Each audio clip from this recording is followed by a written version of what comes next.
Қазақстан Республикасы көлік және коммуникация министрлігіне үндеу.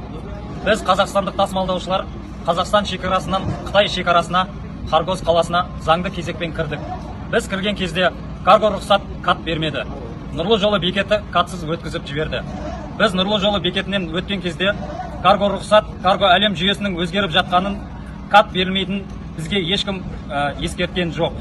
Қазіргі таңда біз жүк тасымалдаушылар Харгос бекетінен шыға алмай жатырмыз. Бұл жерде жүк артып алған жүксіз тасымалдаушылар бар. Біздің автокөліктеріміздің құжаттарын Қытай кеден бекеті алып алған. Ондай қиындықтар туындайтын білгенімізде біз Қытайға кірмейтін едік. Онсыз да заңды кезегіміз 1,5 айда келеді. Барлығымыз отбасымызды бағу үшін жүк тасымалдау автокөлігімізбен осында Қытайға кірген жайымыз бар. Барлықтарымыздың кредиттеріміз, қарыздарымыз бар. Қытайда әр күнімізге бір адамға 30-40 мың теңгедей шығын ақша кетеді. Ақшаларымыз таусылып жатыр. Бізге осы мәселені шешіп беруді, кат берулеріңізді сұраймыз.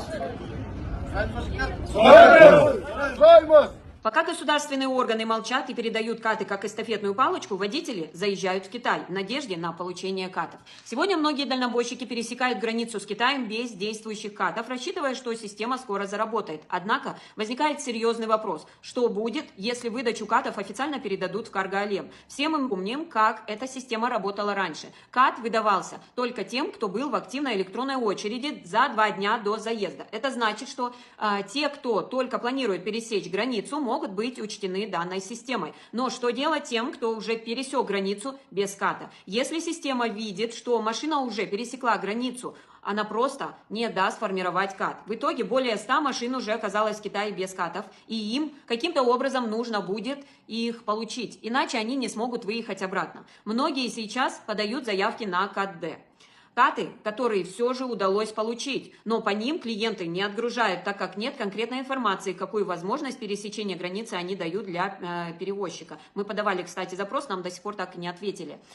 Китайцы отказываются отгружать машины, поэтому перед тем, как подавать заявку на этот кат, спросите сначала у своего клиента, согласится ли вас он отгрузить с этим катом.